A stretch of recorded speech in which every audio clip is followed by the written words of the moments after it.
All right, let's get started. Good morning and good afternoon and happy Friday, everyone. As you know, Nigeria will hold presidential and parliamentary elections tomorrow. And on the eve of these elections, the head of the UN Office for West Africa and the Sahel, Mohamed Ibn Chambas, is encouraging all Nigerians to continue to maintain calm and to exercise patience and restraint throughout the voting process and the announcement of the final results. He also calls on Nigerians to firmly reject all undemocratic and negative voices that may seek to disrupt elections and promote conflict between Nigerians. He encourages Nigerians to come out in their numbers and cast their vote peacefully in exercise of their civic responsibility. Mr. Chambas hopes that the successful conduct of peaceful, free, fair, transparent, inclusive, and credible elections will set another example for the elections coming up in West Africa and underscore Nigeria's leadership in the region. A joint report released today by the Office of the UN High Commissioner for Human Rights and the UN Mission in South Sudan warns that although attacks against civilians have decreased significantly since the peace agreement was signed in September 2018, endemic conflict-related sexual violence continues in the Northern Unity region. According to the report, at least 134 women and girls were raped in Northern Unity between September and December 2018, while another 41 suffered other forms of sexual and physical violence. It adds that the ruthlessness of the attackers appears to be a consistent feature of the documented sexual violence.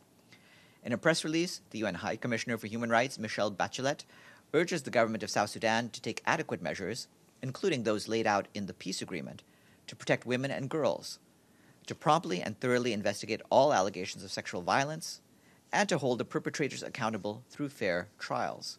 The full report is available on the Human Rights Office website. The Secretary General spoke at the meeting of the Committee on the Exercise of the Inalienable Rights of the Palestinian People, and he said that Israelis and Palestinians continue to suffer from deadly cycles of violence. He said that the leaders have a responsibility to their populations, not least the youth, to reverse this negative trajectory and pave the way toward peace, stability, and reconciliation. The Secretary General affirmed the need to keep the focus on a just and peaceful solution with two states coexisting in peace and security. This is the only way, he said, to achieve the inalienable rights of the Palestinian people, and there is no plan B.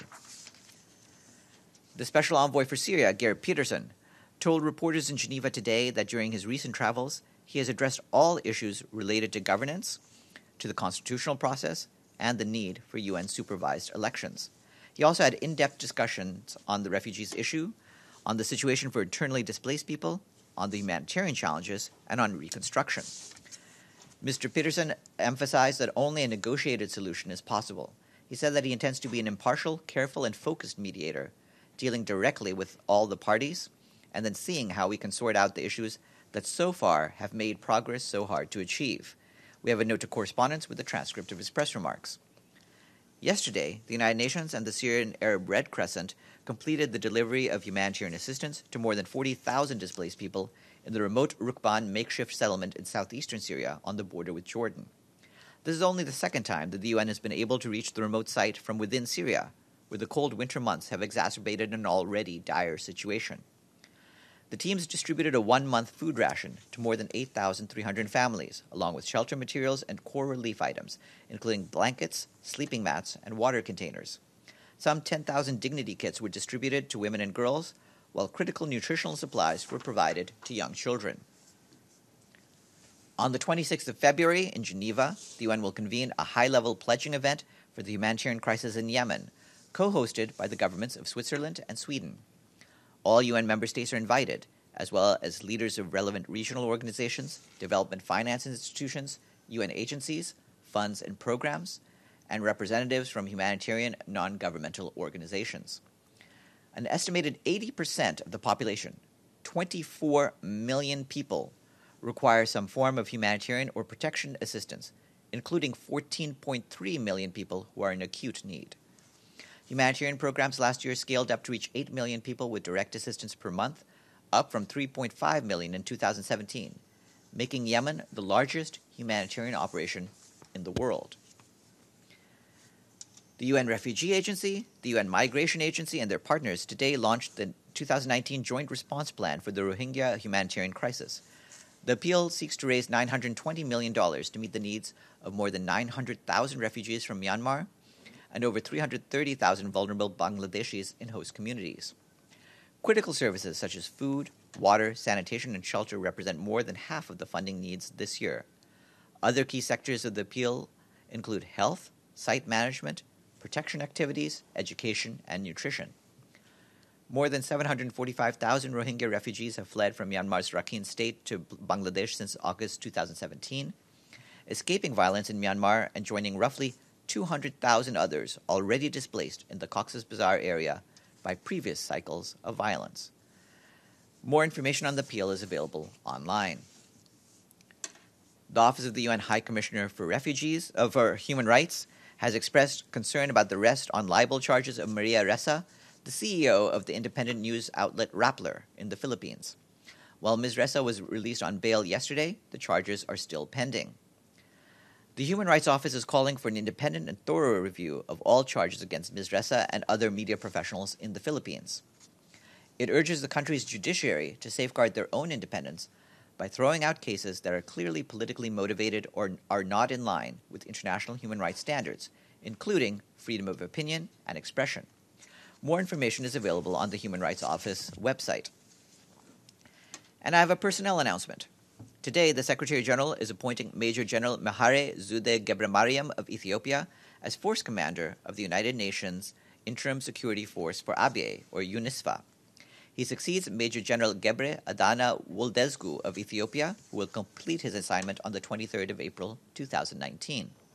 The Secretary General is grateful for his tireless dedication, invaluable service, and effective leadership of UNISFA. Major General Gebremariam has a distinguished military career with the Ethiopian Armed Forces, spanning more than 37 years, most recently as head of Human Resources Main Department of the Ethiopian National Defense Force, responsible for all aspects of management of human resources for the Land Army and General Defense Forces. You will find more in his bio note. And I am happy to announce that Morocco has paid its regular budget dues in full, and this takes the honor roll total to 48. And that is it for me. Yes. Good afternoon. I was just wondering, I'm sorry if it has been said already, but which countries are the UN monitors to Yemen from, or which countries have offered these monitors? There are individuals from a number of countries. Since we regard them as international civil servants, we're not providing the specific nationalities. But as you know, in recent weeks, we had about 20 monitors already in the country, and we're getting more of them in as the visa conditions allow. Anything else? Yes, please. Thanks, Farhan. I know the UN is watching what's happening in Haiti, and I'm wondering if you could give us an update of what's happening on the ground. The protests, we know that there are people trapped in hotels and unable to make it to the airports. So I'm wondering if you could give us an update on what's happening on the ground and what the UN is doing to help the situation. Well, yes, we have been closely monitoring the situation on the ground in Haiti. Throughout the recent events, the Haitian National Police has demonstrated professionalism, leadership, and strong public order capacities. We're in close contact with the Haitian leadership on the level of UN support provided to the Haitian National Police through our formed police units, and we will continue to do so as the situation evolves. We're encouraging all national stakeholders to work to de-escalate the situation through dialogue and to identify realistic solutions to restore public order within the framework of the Constitution of Haiti. And you'll have seen the press release that was issued yesterday that quoted from our senior official, Helen Lalim, there on the ground. Can I ask you, can you explain what is I know now that it's minutiae, can you just tell us how many personnel the UN has on the ground? Do you have an idea? And what do you mean when you say you're helping the national police? In what way? In what capacity? As you know, we've scaled down in size, so our presence there, rather than a military presence, includes formed police units who act essentially as advisors for the Haitian National Police. And we are continuing to coordinate with them to see how to deal with the security situation on the ground in a responsible manner. And we're trying to do that, and we hope that the situation can be de-escalated. get one more very quickly? Sure. Sorry. We're also hearing that food, fuel, there are shortages across the country because of these protests. I'm wondering if aid is another way that the UN is thinking that you might intervene in the coming days, weeks. There's nothing at this point to say about any new humanitarian needs in the country. We'll evaluate the situation, but our hope and our expectation is that calm can be restored, and then we can see where we will go from there. Yes, please. Thanks, Farhan. Can you tell us when Mr. Patterson will be in New York to brief the Security Council? And on this pledging conference on Yemen, how much does the UN aiming to get from this conference? Well, the overall needs in terms of the humanitarian response plan for Yemen is about $3 billion. Some of that has already been achieved and acquired, but we'll try to get more. So we are. So the amount we're looking for is in the billions because, as I said, this is our largest humanitarian operation and certainly dealing with the largest number of people in absolute need.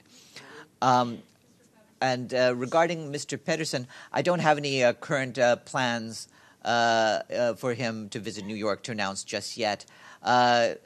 We'll see when the next Security Council meeting on Syria. There will be one at the end of the month, and we'll see whether he'll be coming around for that. And with that, have a good weekend, everyone.